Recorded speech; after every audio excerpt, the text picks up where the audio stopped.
Welcome to this special discussion with Father Steve Grunow, the CEO of Word on Fire. I'm Brandon Vaught. I'm the host of the Word on Fire show and the senior publishing director at Word on Fire. Many of you have heard Father Steve's name, but you might not have seen him yet on video. He's the CEO and he's responsible for so many of our initiatives and successes at Word on Fire.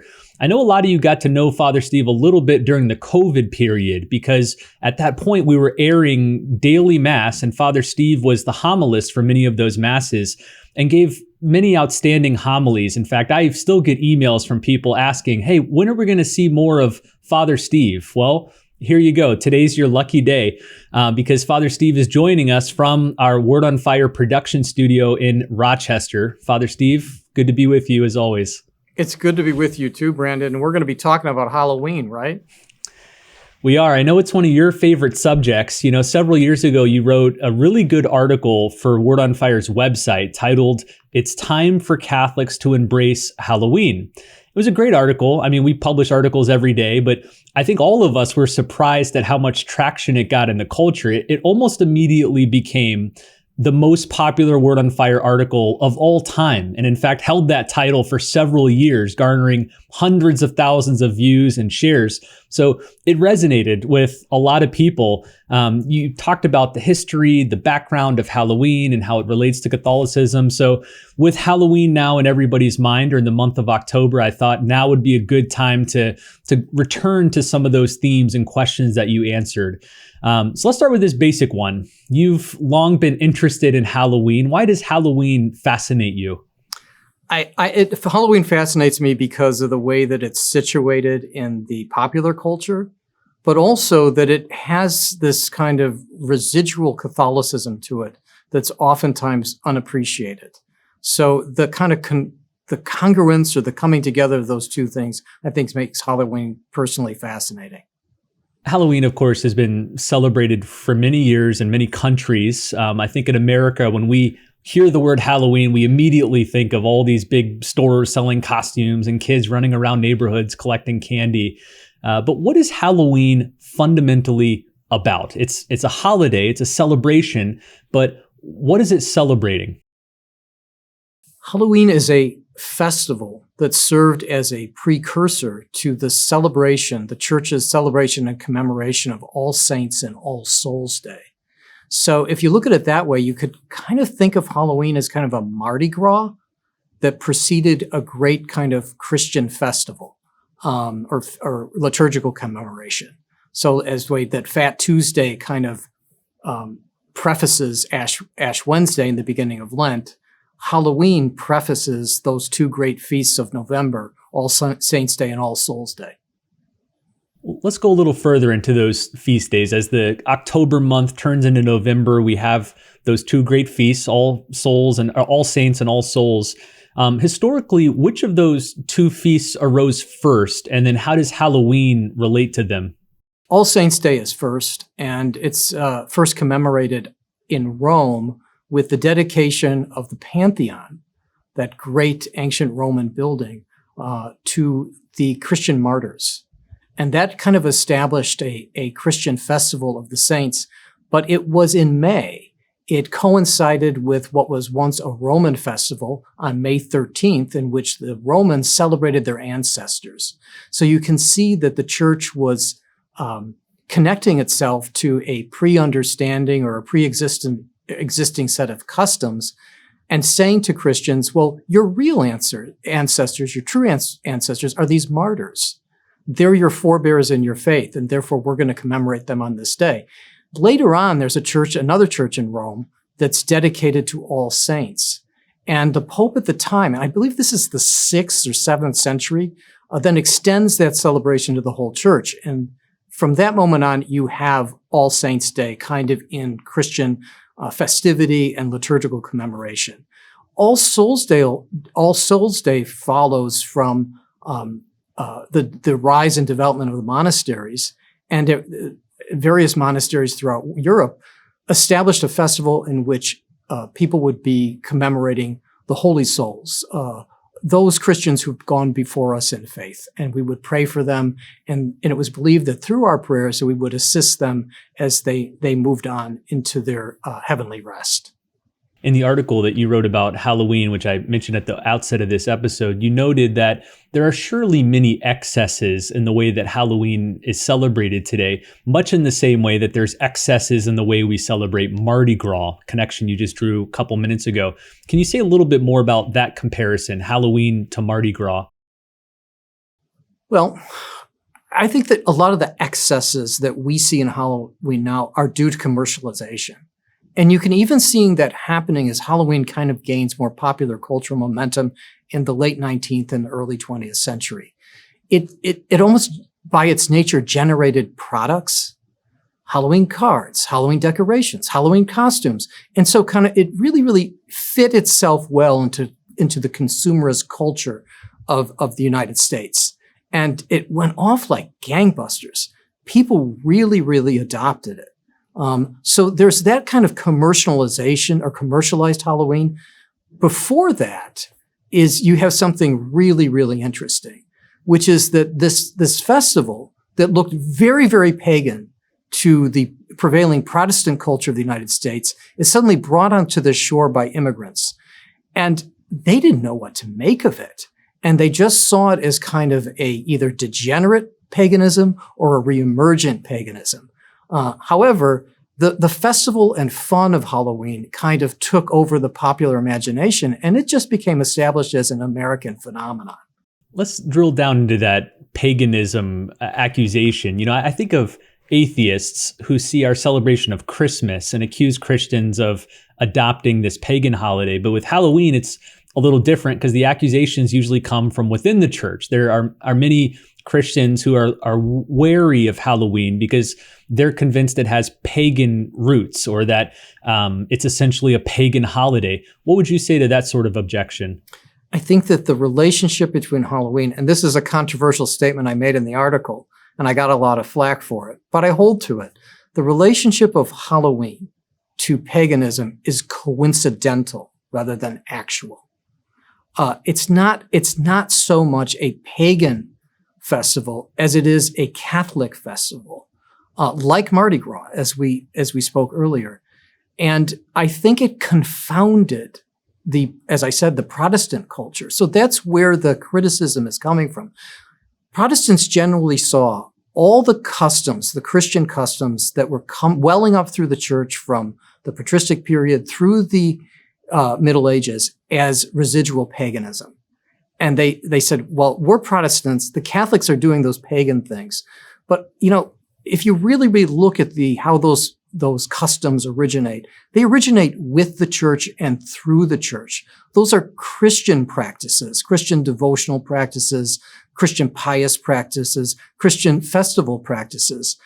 They were so for centuries until the Protestant Reformation, when Protestants wanted to differentiate themselves from Catholicism, particularly medieval Catholicism, and say, well, we're leaping back before all those things to the time of the New Testament, because since then, everything has been tainted by paganism.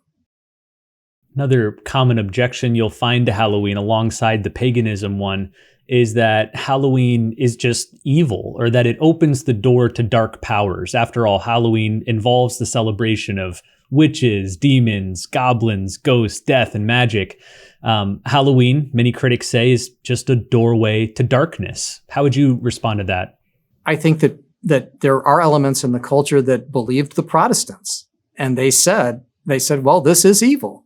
This is kind of pagan. So this is going to be our great big evil pagan day. But I also think there's an element to Halloween that continues to confound people, and that is its association with spiritual realities, horror, and death. And we all kind of associate those things, or the popular culture will associate those things with the devil, like in a general sense. What's associated with the devil? Well, death, horror, etc. However, on a more anthropological level, those things are elements of human experience. Being human is to be a being unto death, as the philosophers say. We're all going to die. We're all going to suffer. There are things in life that are extremely scary. Our imaginations have created ghosts and monsters and ghost stories and things like that for millennia, countless millennia. Why is that?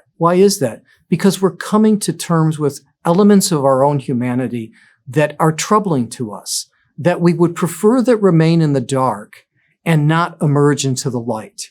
And so these things kind of have an association with Halloween, I would say, because of All Souls Day on November 2nd. So if you look at the commemorations of All Souls Day, which are quite beautiful, people would be decorating the graves in cemeteries, lighting candles, things like that. So death is brought to mind. Is that sinister? Is that evil? No. Is kind of coming to terms with one's mortality, with the vicissitudes of life, with the fact that, as I said, things in life are scary and at times horrifying. And we tell stories and we create images to come to terms with that. Is that a bad thing? I'd say no. And if we don't, darker powers emerge within us. Because not only do we lack understanding of that, but we've deprived ourselves of the spiritual wisdom that for centuries has allowed Christians to deal with those things appropriately. Where would the ancient discipline of Memento Mori fit in alongside Halloween? Remember your death. Halloween seems to be this season during which we're not only remembering, but thinking about, in some ways, celebrating dead ones who have gone before us. What's the tie-in between Memento Mori and Halloween? When you talk about the saints and when you talk about All Souls Day, you're talking about the connections of spiritual realities to temporal realities, with the reality that we don't just disappear after death, but we are still, in a sense, alive. We're alive in God. And is there a relationship between the living and the dead? Throughout the church's great tradition, that is affirmed to be true. There is a relationship between the living and the dead that most powerfully expresses itself through prayer. And that's kind of why those elements are situated in two great feasts of the church. We situate ourselves in relationship to the saints and with our ancestors, with those who go before us, through prayer, understanding that in the reality of the afterlife, in the reality of heaven, they pray for us. They intercede on our behalf. And so we in turn petition and ask them for help and relate to them, sharing our lives in the here and now with them because we know we will see them again. One of the really unique aspects of the festival of Halloween is costumes. For years, people have been dressing up in their favorite characters, whether scary or fairy tale or superhero characters. What's the connection between Halloween and costumes? And why do you think kids in particular are so drawn to dressing up and pretending to be other characters on Halloween? Well, that's a very interesting phenomenon. There's always been that type of play present in cultures. It crosses all cultural realities. Dressing up in costumes and things like that. That's the Mardi Gras quality of it. But why would you put on these kind of strange costumes of monsters or ghosts or other silly things to trivialize them in a sense?